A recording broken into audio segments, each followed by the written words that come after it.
Hello, and welcome to Anime Audio Commentary. Today I'll be commenting on episode 11 of The Familiar of Zero. If you'd like to watch along, then start watching now.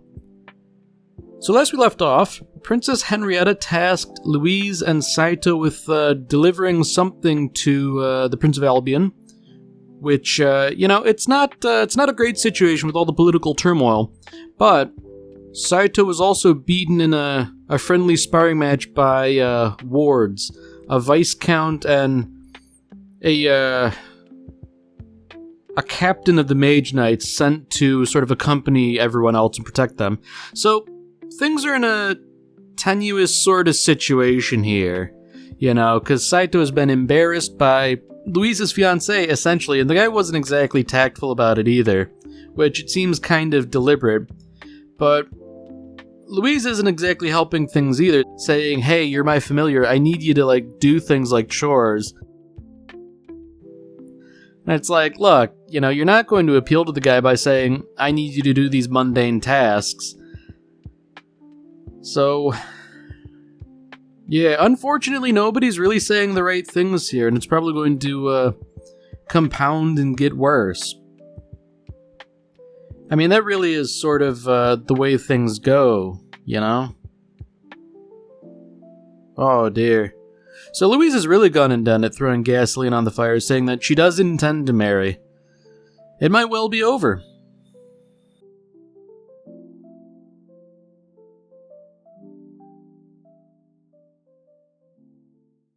Now, normally during the opening theme, I would sit quietly with reverence, but today I am obligated to my sponsor. Today's sponsor is none other than myself. You may not know this, but I write light novels, and I've written quite a few.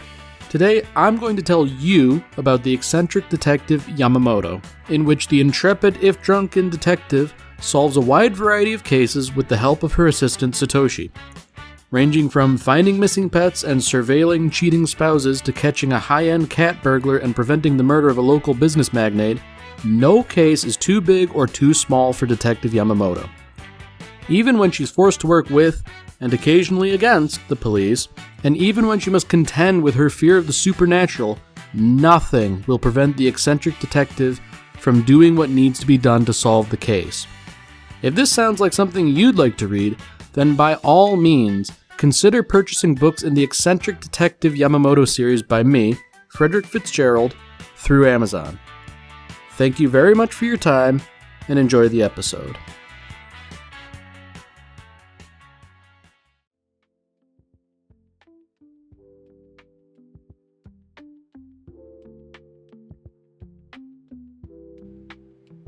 Now, something I neglected to mention in that little beginning segment is that we've gotten pretty good confirmation that Ward's here is working with Miss Longville, who, as we all know, is evil and working with that Cromwell figure who's up to no good in Albion. So, I think at this point, it's pretty safe to say that whatever else might be going on, there's certainly something that Saito and Louise are not aware of. I mean, I guess that's fairly safe to say, but I wonder if this might be a trap to draw out the Prince of Albion, seeing as how he's essentially like a prince in exile. Now, it is interesting that Miss Longville would just sort of show up so suddenly, although I guess seeing as how Wards and Louise are seemingly unaware of the arrival of this golem, it's perhaps a delaying tactic that they've sort of agreed upon here. I mean, Wards is saying, look, we can still do the mission if it's just the two of us, which, it really does seem to me like he's trying to get Louise alone. And I guess when you get down to it, if you have ill intentions, that's probably the way to do it. You wouldn't want a pesky familiar around. Even if Wards has proved to be his superior in combat, why leave things to chance?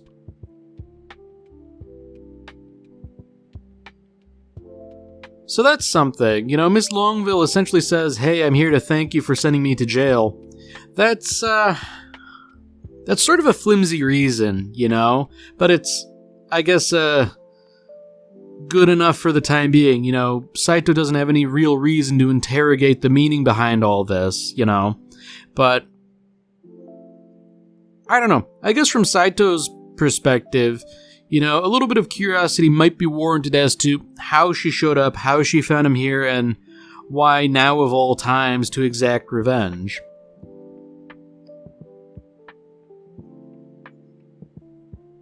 So meanwhile, Wards is informing Louise that things are real bad. Now, the interesting thing is that the rebellion is led by other aristocrats rebelling against the crown. So that's, I guess it is something that sort of makes sense. So it's not like total French Revolution, but, I guess there is someone else who would rather be monarch, and so they're, taking matters into their own hands here. But the salient information here is that, Prince Wales is the last blood relation to presumably the late king, so, if there's any sort of like actual succession that's going to go on here, it's going to be through him, which makes him very important, but also a single point of failure, should things hit the fan. Because, realistically, like, what do you do in a situation like that? Because I feel like you'd have to get, like, someone related by marriage, but, I mean, that's a tricky thing in and of itself, because who could say which claim is stronger for families married into the royal line? Now, it is very nice of Kirsch and Tabitha to show up, especially seeing as how they're able to effectively fight against this golem. It seems as though, oh, okay, she was transparent about it, that she was just stalling. And I guess seeing as how she has stalled them sufficiently, then, she can just get away and not make a big fuss of it. Now, had Tabitha and Kirsch not shown up, this would have been, real bad, because, Louise and Wards are taking a flying ship to Albion. But, lest we forget, Tabitha does have a dragon, so, should it come down to it, they would be able to get there. Of course, I suppose they do need to determine where they're going and all that.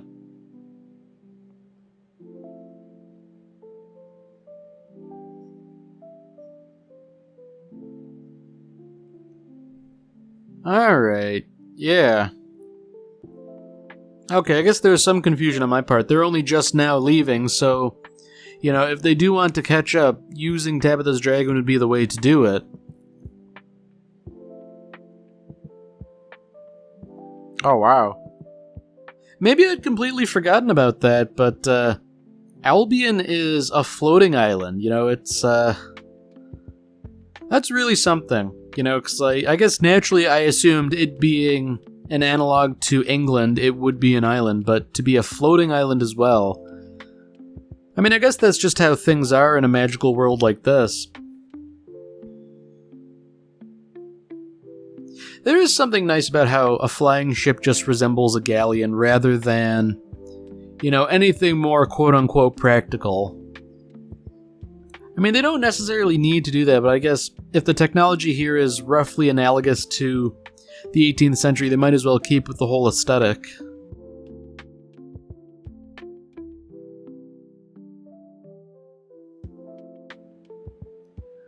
So unfortunately, Saito's actions are coming back to bite him in the rear here.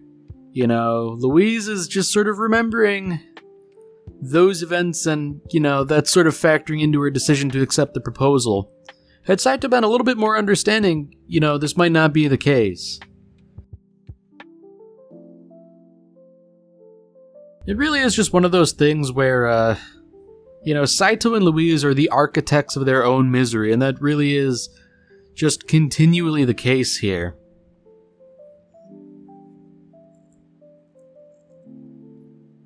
Now, good on Saito for realizing that there's probably something real bad going on here, but, I mean, shame on him for just sort of dithering around.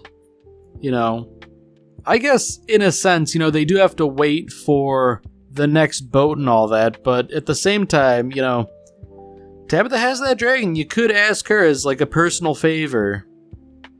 Or, you could even say, like, this is a favor for Louise, Louise will pay you back, just fob it off on her.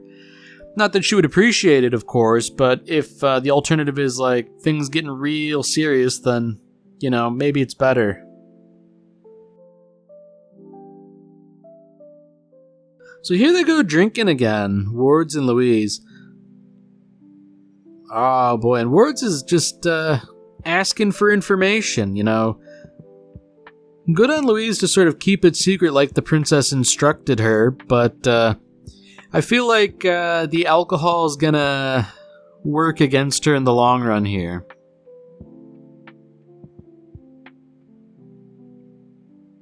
Well, perhaps not. He seems to be backing off for now, saying, hey, we'll rest up until we arrive, but I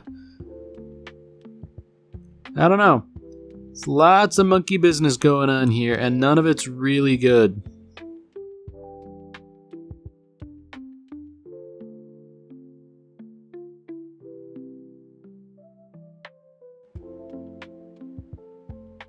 Wow.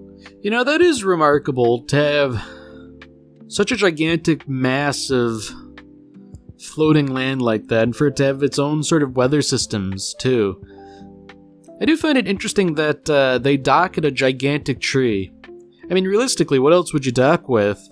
Because I feel like building something large enough would be a rather difficult endeavor. Maybe not impossible, but... oh dear. So they've arrived at a church, but the church is teeming with presumably loyalist guards here, and they are understandably a little bit cagey about visitors. So, I mean, this lead knight here, he's saying that, like, look, you guys must be spies because no one would know about this aside from insiders, so what's going on here? But it seems as though Louise having the ring is enough to sort of assuage a lot of suspicion.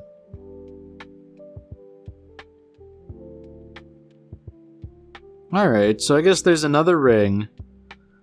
A ring with a similar setting, and that seems to be, I guess, a method of proving everything.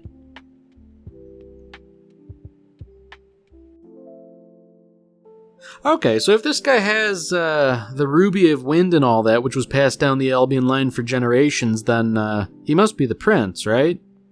I mean, surely he wouldn't just entrust the ring to someone else. However, for the prince to just sort of reveal himself, like, I don't know, man. He's a guy with a bounty on his head, and I get you do sort of have to, like, show yourself at some point, but maybe not to outsiders. I feel like he probably could have just said, like, oh, I'll deliver this to the prince and all that, because, I mean, you really are just sort of in an untenable position where you have to trust people, and, they may or may not be trustworthy. This is essentially dealing with a foreign nation here, and I don't know. Different nations have their own priorities and they act in their own interests.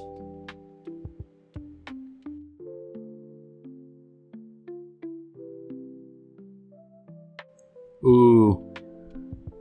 So I guess I understand why Louise would start asking questions here, but unfortunately, as merely an ambassador, it's not really her place to know that stuff. Although Prince Wales is revealing that, the Civil War has been orchestrated here, which, that adds another layer to things, because it's one thing when the aristocrats sort of stage a coup here and all that, but the aristocrats are themselves being manipulated, so, I mean, really, just quashing the rebellion, that doesn't stop the problem. You have to get the people who fomented the whole thing, so... that really makes things a whole lot more dangerous, especially when you're the last of your bloodline. Because, you do need to preserve the monarchy and all that, lest things really fall into disrepair. Because really, when you get down to it, I think the last thing Albion really needs, in addition to this rebellion, is a succession crisis. Now, this is something. Wards has asked the prince to, or rather will ask the prince to witness his marriage to Louise. And, Louise is sort of reticent about the idea, but, I mean, she's reticent for, like, I guess, normal reasons. Although, yeah, Ward's just went and blew his own cover here. This is all Reconquista business. But I would think that Louise should be concerned for the prince's safety. That, like, you know, as the prince, you know, maybe you should set aside stuff like that until things are better. But, oh dear indeed. So it's interesting that Cromwell calls her a descendant of the void, which, you know, little hints here and there about that fifth element and Louise not being able to use any conventional magic. It is also interesting that she had to be essentially hypnotized to go through with this. You know, for Wards to officiate the whole thing, I mean, that's a far bit more than just witnessing things, and given that, you know, Wards is obviously antagonistic and Cromwell's there too, you know, something tells me things aren't going to go remarkably well for him in the long run.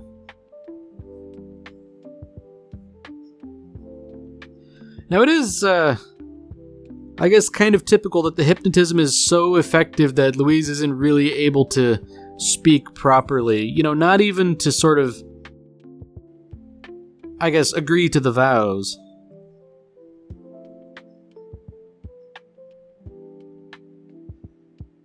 Alright, so here we go. At the last moment, Saito arrived, and he's here to just, you know, beat the brakes off everyone, stop this fraudulent marriage, and do what needs to be done. And good on him for doing so. You know, I think I said this when I was talking about Season 3 of Konosuba, but there is something very, very kino about interrupting a fraudulent marriage here. And this is a really good example of it when you get down to it. You know, I do appreciate that Guiche was able to help out here to find this chapel that was seemingly a secret and all that just because his familiar essentially recognized the scent of that precious gemstone. Oh dear. So we're just going right through with it then. That's, rather abrupt. Very unfortunate for the prince. Well, at this point, I feel like, maybe the guards ought to do something, you know? Like, sure, this is an unfortunate, unwelcome surprise for them, but, seeing as how it's just one guy, and, you know, he's probably not, like, backed up fully, you should do something. Although it seems as though this honor will be left to Saito. You know, he didn't beat the guy before, but maybe now he has the motivation to do it. Especially seeing as how Wards reveals that Miss Longville was supposed to kill him. I mean, naturally she couldn't because of circumstances conspiring against her, but...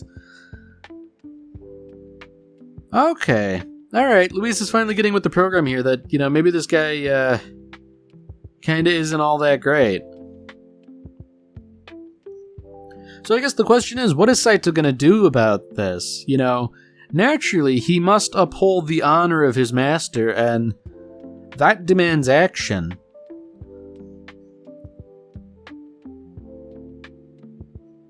So, the runes are glowing brightly. You know, they did that before, you know, his nature is a familiar granting him power and all that, but I don't know, I guess the magnitude with which they're glowing is, perhaps greater than before, and maybe, you know, that'll be just enough to beat the brakes off Ward and teach him a lesson.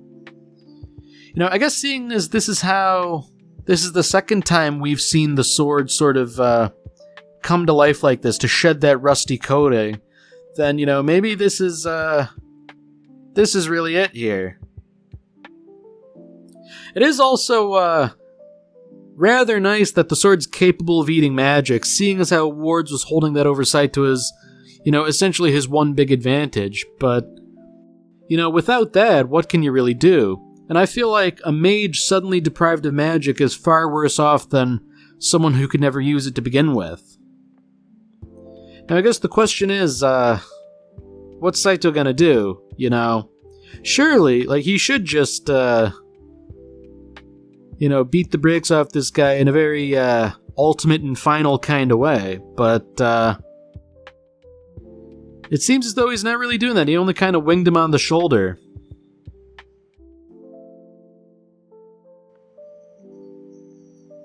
I guess for the purposes of drama, you do kind of have to let him go for the time being, I mean, he did give that big dramatic speech saying, hey, he got 2 or 3 objectives. He killed the prince, he stole the letter, and, he didn't get to marry Louise yet, but, all in due time. Now, I understand why Louise would be, dead set on getting the letter back, but I feel like when you're in a burning building like this, maybe you can't exactly prioritize finding the letter, even if it will have dire political consequences. I mean, certainly when you get down to it, if the Princess of Tristane is sort of communing informally with the Prince of Albion, then I don't know. That might cause some consternation, especially because Henrietta was supposed to have a political marriage to Germania. And, I mean, I don't know. I feel like the Germanian royal family wouldn't necessarily be wrong to call things off in light of this, which naturally would make everything that bit more difficult.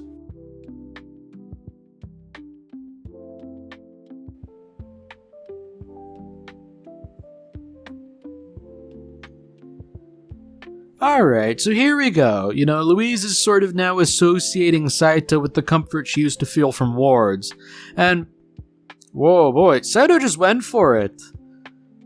I mean, I suppose he's earned that much at least, with everything he's gone through, but it is telling that Louise doesn't slap him or anything, so perhaps this bodes well for them. They started off on a rough foot, but things are working out.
Alright, well that's it for this episode. If you've enjoyed it, then by all means, tune in for the next one. See you, Space Cowboy.